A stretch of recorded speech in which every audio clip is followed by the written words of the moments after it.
예레미야 선지자가 하나님의 말씀을 전합니다. 그 가운데 하나님의 마음이 이렇다. 하나님의 슬퍼하는 마음도 선지자가 전하고요. 또 멸망하는 또 징계 중에 있는 유다 백성을 향한 선지자 자신의 그런 마음도, 슬퍼하는 마음도 또 말합니다. 그리고 중요한 것은 본문에 왜 그런 일이 벌어져야만 했는지 그 심판의 이유가 잘 나옵니다. 이 앞부분에 보면은 하나님께서 고뇌하시죠. 7절에 그러므로 만군의 여호와께서 이와 같이 말씀하시되 보라 내가 내 딸 백성을 어떻게 처치할꼬 하나님께서 결정을 하십니다. 그들을 녹이고 연단하리라. 녹이고 연단이 필요할 만큼 그들은 잘못된 모습이 가득했습니다. 8절에 보면은 거짓에 대해서 찝어서 말씀하시는데요. 그들의 혀는 죽이는 화살이라 거짓을 말하며 입으로는 그 이웃에게 평화를 말하나 마음으로는 해를 꾸민도다. 내가 이 일들로 말미암아 그들에게 벌하지 아니하겠으며 내 마음이 이런 나라에 보복하지 않겠느냐. 여호와의 말씀이니라. 하나님은 공의로운 분이시죠. 잘못된 것을 그냥 내버려 두시는 분이 아니십니다. 그리고 그 행위를 달아보시고요. 행한 대로 갚으시는 분이 바로 하나님이십니다. 그래서 9절에 이 말씀이 참 우리 마음 가운데 새겨야 될 말씀이죠. 내가 그냥 내버려 두겠느냐. 내가 이 일들로 말미암아 그들에게 벌하지 아니하겠느냐.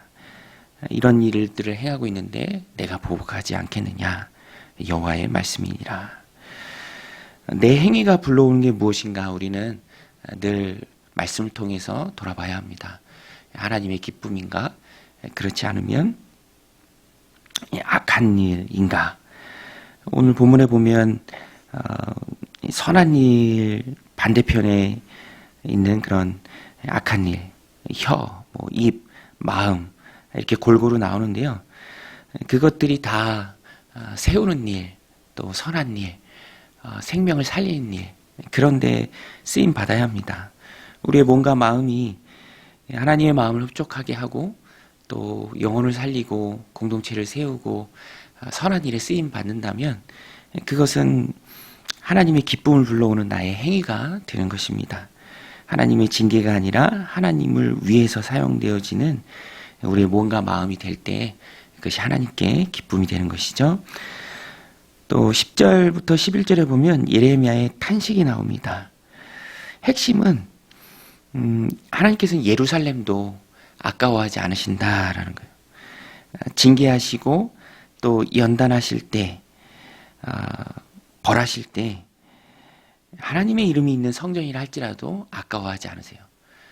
이것이 무엇을 의미합니까? 우리도 겉모습으로 보이는 타이틀에 안주하면 안 된다. 그렇죠? 예루살렘도 또 성전도 아까워하지 않으신 분이 바로 하나님입니다. 11절에 보면 내가 예루살렘을 무더기로 만들며 승냥이 굴이 되게 하겠고 유다의 성읍들을 황폐하게 하여 주민이 없게 하리라. 굉장히 두려운 말씀입니다. 믿음의 공동체도 믿음을 잃어버리고 존재해야 될 그 가치를 소실해 버렸다면 하나님께서 그것을 더 이상 유지해야 할 이유가 없다면 그것은 너무나도 두려운 일이 되는 것입니다. 그리고 실제로 예루살렘이 그랬죠. 오늘 우리도 하나님 주신 삶을 살아갈 때 그 내용이 중요합니다. 우리의 마음이 중요하고요. 하나님께서 계속 유지하고 또 지켜주셔야 하는 그런 모습이 우리 안에 또 공동체 안에 늘 있어야 합니다. 그냥 안은 텅텅 비어도 그 안은 진실을 다 잃어버렸다 할지라도 이 겉모습만 가지고 유지되는 것은 없죠. 예루살렘도 하나님이 그 안에 악이 가득했을 때 성전도 또 예루살렘의 이름도 하나님이 아까워하지 않으셨습니다. 겉모습보다 마음이 중요하고요. 그래서 우리는 하나님을 무서워해야 합니다. 하나님 두려운 줄 알아야죠. 하나님은 잘못했을 때 얼마든지 징계할 만한 충분한 의지를 갖고 또 회초리를 들고 계신 분이 하나님이심을 우리가 잊지 말아야 하고요. 그것은 결국에는 나를 위한 것입니다.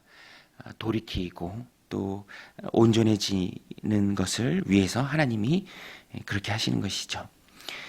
그러면 이 모든 심판의 이유가 무엇인가? 12절부터 쭉 나오는데요.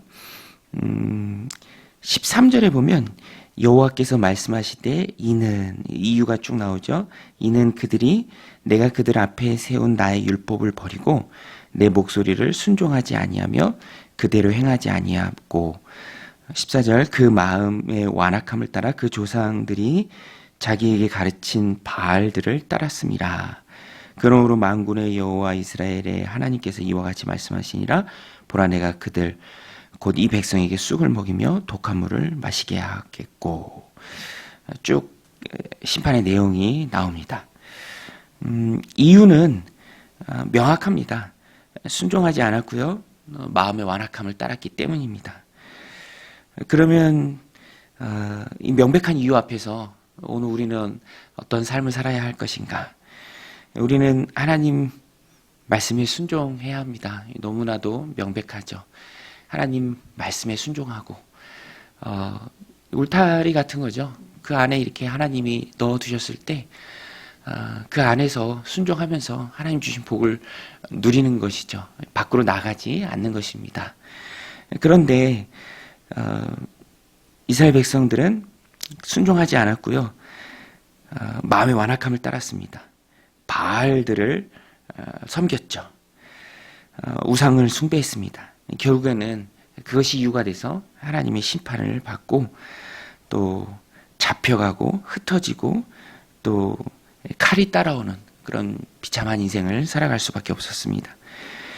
그럼 우리는 하나님의 말씀에 잘 순종하기 위해서 어떻게 해야 되는가? 또 조심해야 할 것은 무엇인가? 오늘 본문에 보면은 14절에 그렇게 나옵니다. 그 마음의 완악함을 따라 그 조상들이 자기에게 가르친 바알들을 따랐습니다. 조상들이 바알들을 가르쳤고요, 그것을 따랐습니다. 그래서 오늘 우리도 세상의 가르침, 오늘 본문에는 조상이라고 나오는데요, 세상의 가르침, 조상의 가르침, 세상의 영향, 그런 것들을 조심해야 합니다. 세상의 목소리가 있어요. 타협하라. 뭐 다들 그렇게 한다. 별것 아니다. 이런 타협들이 있는데 이스라엘 백성들이 여기에 무너졌죠. 믿음과 신앙을 온전히 지키고 세상 것들을 배격해야 하는데 그렇지 못하고 동화되었습니다. 비슷해졌어요. 같아졌어요. 다른 것 없이 하나님은 다르게 살라라고 불러주셨는데 어두운 데서 불러내어 기이한 빛에 들어가게 하셨는데 그 하나님의 아름다운 덕을 세상에 선포해야 되는 책임은 온데간데 없어졌고 비슷해졌습니다. 똑같이 바알을 섬깁니다. 그러니 하나님께서 유지해야 될 이유가 없어진 것이죠. 하나님께서 그러니까 녹이겠다, 연단하겠다, 그렇게 말씀하십니다. 오늘도 우리의 삶을 달아볼 때 결단이 있어야 합니다. 세상의 압박을 이기는 결단. 그런데 예레미야서를 이렇게 보면은요, 안 되고 나중에 31장에 가서 보면은 그래서 새 법을 하나님이 주세요. 신약이죠. 신약. 성령의 약속을 해주십니다. 미리부터 우리가 그 말씀을 꼭 붙들고 이제 적용하자면 우리의 힘으로 안 되죠. 세상의 압박은 너무 거셉니다. 그래서 성령님이 주시는 힘으로 우리는 하루하루 믿음의 울타리 안에 살아갈 수 있습니다. 그래서 오늘도 하나님 성령의 능력을 물붓듯이 부어주셔서 세상의 압박을 이기게 하옵소서. 세상이 가르쳐주는 잘못된 바알 신앙, 조상들이 알려주는 그 잘못된 바알 신앙 거부할 수 있는 믿음을 꼭 붙들고 하나님의 축복을 불러오는 행위로 하나님 앞에 살아가는 오늘 하루가 되게 하옵소서라고 우리는 기도해야 합니다. 그럴 때 성령님이, 하나님이 하나님의 기쁘신 뜻대로 살아갈 힘을 우리에게 주시고요. 우리가 그 힘을 힘입어서 하나님의 기쁨 또 축복을 불러오는 그 삶을 살아갈 수 있다라는 것입니다. 오늘도 성령의 능력으로 하나님의 마음을 기쁘시게 하는 능력의 종들이 다 되시기를 주님의 이름으로 간절히 축원드립니다. 우리 같이 기도할